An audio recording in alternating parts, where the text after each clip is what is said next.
Who knows about Brexit? Yeah, quite. No one's got a fucking clue what Brexit is, yeah? You watch Question Time, it's comedy. Were you no clearer when Jeremy Corbyn explained No, I ain't got a Labour's clue. policy? No one knows what it is. It's like this mad riddle that no one knows what it is, right? So what's happened to that David Cameron who called it on? Let's be fair. I think you're referring to our former Prime Minister. Yeah, Many of us have been waiting for a long time. The turning point when people and places across England finally begin to take back control over the things that matter to them. It was simply a gift from Arsenal. It feels to me you're a bit defensive. Like, do you feel you're being misunderstood on this, that we shouldn't be, that there are reasons behind all these expenses? Danny Dyer, known for his fiery personality and unfiltered opinions, has once again captured the nation's attention. What did he say during his latest live TV appearance that has everyone talking? And why is it sending shockwaves through political circles? Before we dive in, a quick favour. If you're enjoying this content, make sure to like the video and subscribe to the channel. It's completely free, but it helps us out a lot. Have you hit that button yet? Thanks for the support. Now back to the story. He called all this on. Yeah. Yeah? He has no regrets. Where is he? He's in Europe, in Nice, with his trotters up. Yeah? Where is the geezer? I think he should be held accountable for it. He should be held accountable for it. It's a valid point. In classic Danny Dyer fashion, he didn't hold back, voicing frustrations that resonate with many across the UK.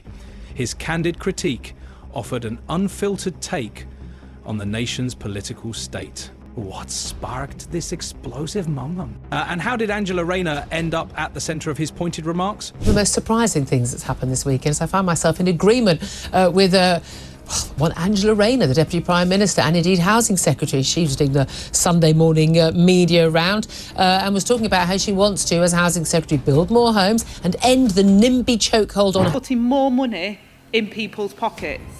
A plan for putting politics back in the service of working people. A plan for stability, investment and reform, not chaos, austerity and decline. Danny Dyer began the conversation by addressing one of the UK's most pressing issues, the housing crisis. He didn't mince words, holding the government accountable for its failures. The housing crisis, as Danny pointed out, isn't just about insufficient homes. It's a reflection of broader systemic problems. Danny's frustration was palpable. For him, this isn't just about policies or politics, it's about real lives being affected. He questioned how young people are expected to build a future when owning a home remains out of reach for so many. What's the plan? He seemed to ask. This sentiment resonated deeply with viewers who share his sense of exasperation. My backyard, people go, oh yeah, we definitely need more homes, just not here. So where are they going to go? She says we need to put the needs of people who want a home over and above those of, newts and bats and their habitats. In his critique, Danny Dyer went beyond the immediate issue of housing. He lamented the dominance of elites in politics, particularly those who come from privileged backgrounds, like the infamous Ethnogenesis group, who have led the country for decades. According to Danny, these individuals are out of touch with the realities faced by the working class. A plan that will deliver a decade of national renewal. But under the Conservatives, devolution has often meant that creating a patchwork of individual deals benefiting some parts of the country. Danny argued for a shift in political power, calling for more representation from working class individuals who understand the struggles of ordinary people. He emphasised the need for politicians who have lived real lives and can bring genuine empathy and practical solutions to the table. This call to action was a rallying cry for many who felt alienated from the political establishment. Let's talk to Melissa York, Assistant Property Editor of The Times and The Sunday Times, of course, because I'm talking to Angela Rayner. She's basically saying that she's going to take away the rights of all local councils to interfere in the planning process and to veto things. So the idea is that they're going to get rid of the NIMBYists. While Danny's criticisms weren't limited to Angela Rayner, she was certainly a focal point of his ire. He questioned why someone with her working class roots and relatable background wasn't taking stronger action to advocate for the people she claims to represent. In Danny's view, Angela has the potential to lead, but has failed to seize the moment. That are in Rachel Reeves' budget figures going to turn up? Where are they going to live? Well, there's plenty of housing in the UK, but the houses, especially hang on. You can't, on the one hand, say we've got to build this 1.5 million houses, and then say there's plenty of housing. He also contrasted her with other political figures. pointing out how she could bring a unique perspective to the forefront. Danny expressed confusion about why Angela seemed lost within her soul, wondering who was guiding her decisions and why she hadn't risen to the leadership role many believed she was capable of handling. There are plenty of homes, she says, but we have a housing crisis. Plenty of houses, plenty of homes in this country, but we have a housing shortage. Danny didn't stop at Angela Rayner. He also aimed at Labour leader Keir Starmer. For Danny, Starmer represents more of the same. A politician who appears disconnected from the realities of working class life. Danny accused Starmer of failing to inspire confidence and trust, arguing that he got his position not through merit, but because the Conservative Party had made such a mess of governance. So that we can deliver the houses they desperately need. Deputy Prime Minister, doesn't quite make sense. You start the interview by telling me that there's a housing crisis. When I remind you that you have said yourselves as a government, we're going to need 2.5 million migrants. Some of them, by the way, people are going to build the houses. Suddenly, there's a lot of housing. Where are these people going to go? This critique extended to Labour's policies, which Danny feels have veered away from their core principles. He questioned why the party wasn't doing more to support struggling families, particularly as the UK faces an ongoing cost of living crisis. That is James Heal, political correspondent at The Spectator. James, it's funny, isn't it? You know, they act like a load of pathetic, sixth-form debating society leftists when they're in opposition. They were in the shadow cabinet, though. They weren't just, you know, odds and sods on the back benches. And now they're in government. Like, it doesn't matter. Danny Dyer's unfiltered commentary struck a chord because it echoed what so many people feel but rarely hear expressed on mainstream platforms. His willingness to call out hypocrisy and demand accountability resonates in a political landscape often dominated by rehearsed sound bites and evasive answers. There are plenty of homes, she says, but we have a housing crisis. Plenty of houses, plenty of homes in this country, but we have a housing shortage. Which is it? From Brexit to austerity, Danny exposed the issues he believes have pushed the UK into disarray. He called for a return to common sense, urging politicians to remember the people they serve rather than focusing on maintaining their power. Make your mind up. Do we have a housing shortage or do we have too many houses? That's what you said. You said we have plenty of houses, but we've got a housing shortage. Which is it? Angela Rayner, known for her fiery personality and sharp wit, is no stranger to criticism. However, Danny's pointed remarks seemed to strike a nerve. As the Deputy Prime Minister, she holds significant influence. Yet her responses to pressing issues have left many disappointed. In for that position, and he was telling me that, you know, people will remember those comments. Those comments, you know, are not harmless. People will remember them in the machinery. And of course, when we have the leaders appearing on the world stage, it's very likely, for instance, that members of the international press or members of the international community may well bring up those comments once again. And as you say, Alex, I think the video that's been doing the rounds this week is about a video from 2020 when Angela Rayner wasn't in Jeremy Corbyn's shadow cabinet, she was in Keir Starmer's shadow. In her defence, Angela has often spoken about the importance of community and social values.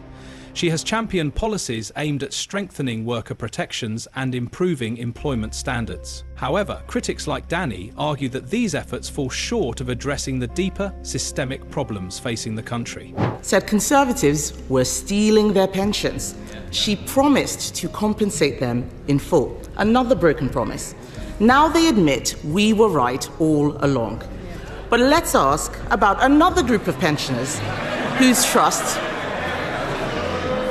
Let's ask about another group of pensioners whose trust was broken. Since the Chancellor cut winter fuel payments, how many extra people have applied for pension credit? Danny Dyer's critique is about more than Angela Rayner or Keir Starmer. It reflects a broader frustration with the political establishment. His call for greater accountability and working-class representation taps into a growing sense of disillusionment among voters. He's killing, you know, thousands of Americans by giving them duff advice, and his macho, I'm all right, you know, look at me, I've survived COVID, is an absolute buffoon. He has no place in the White House, he's an embarrassment, and he should be ashamed of himself. For many, Danny's outburst served as a wake-up call, a reminder that politics should be about serving the people rather than perpetuating the status quo. Whether or not his words will inspire real change remains to be seen, but they have undoubtedly sparked a conversation that cannot be ignored. Mr. Speaker, he didn't answer the question because he doesn't know the answer. There are 850,000 eligible pensioners not claiming pension credit. If they sign up, that will cost the Treasury £2.3 billion, wiping out the savings that the Chancellor claimed she... Danny Dyer's candid remarks often resonate with people who feel disconnected from political discourse. His critique of Angela Rayner stems from frustration with her perceived lack of action on working-class issues. Angela Rayner, known for her working-class roots and ascent to Deputy Prime Minister, has long championed labour rights and social justice. So can I bring you back to my question? What would Labour do? Well, we've already talked about, I mean, some of the taxation decisions that the government have made around inheritance tax, capital gains tax, corporation tax, where you've given away money. This is what Jeremy was talking about in Prime Minister's question today. You've given away money that actually, quite frankly, we need to spend. And it's not just about an ageing population. That is phony. Yet, for figures like Dyer, her efforts appear insufficient, raising questions about whether her policies align with the aspirations of those she represents. This dynamic highlights a broader tension in British politics, where politicians are scrutinised for either doing too little or promising too much. You reverse the cuts on corporation tax. I think that the cuts on corporation tax are missing a point because we need that money. We need that money at the moment. Would you reverse it? Hold on. Inheritance tax. Would you reverse them? I think that at the moment, cutting at a time where we need those services and people need those services is the wrong decision. But housing has emerged as a pivotal issue in modern Britain, exacerbating social inequalities. Dyer's fiery critique touches on the struggles faced by younger generations who are unable to secure affordable housing. Policies that promise more houses, juxtaposed with the reliance on migrant labour to build them, create a paradox that frustrates many. 2.5 million immigrants that are in Rachel Reeves' budget figures going to turn up. Where are they going to live? Well, there's plenty of housing in the UK, but the houses, especially social hang on. You can't, on the one hand, say we've got to build this 1.5 million houses and then say there's plenty of housing already. There is plenty of housing, Trevor, already, but there's not... For Dyer, this contradiction reflects a broader failure in governance. Angela Rayner, despite her background as an advocate for labour rights, has been criticised for not addressing this issue comprehensively. The housing crisis is more than just a lack of homes.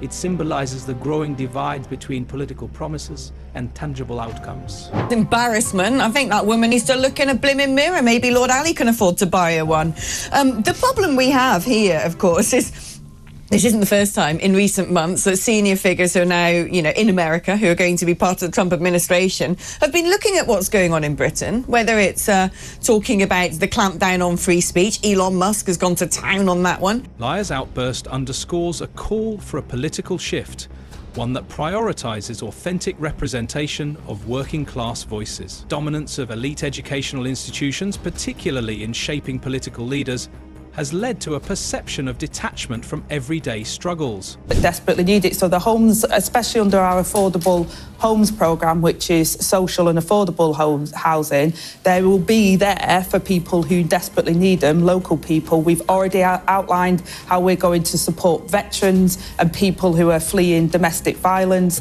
Councils need homes for people that are on the waiting list. Dyer's belief that working class individuals can offer a more grounded approach to governance reflects a broader sentiment among voters. Angela Rayner's ascent was initially seen as a beacon of hope for such representation. However, criticisms of her leadership suggest that having working-class roots is not enough. Policies must reflect the realities of those roots. Quite makes sense. You start the interview by telling me that there's a housing crisis. When I remind you that you have said yourselves as a government, we're going to need 2.5 million migrants. Some of them, by the way, people are going to build the houses. Suddenly, there's a lot of housing. Where are these people going to go? By addressing key issues like the housing crisis, the need for working-class representation, and the failures of current leadership, Danny highlighted the frustrations shared by millions across the UK. Do you think Danny Dyer is right to speak out so boldly, or do you see things differently? One thing's for sure, he's not afraid to voice his opinion and has reignited an important discussion. Thanks for watching. Don't forget to like, share and subscribe. Oh, and before you go, click here to check out the next video.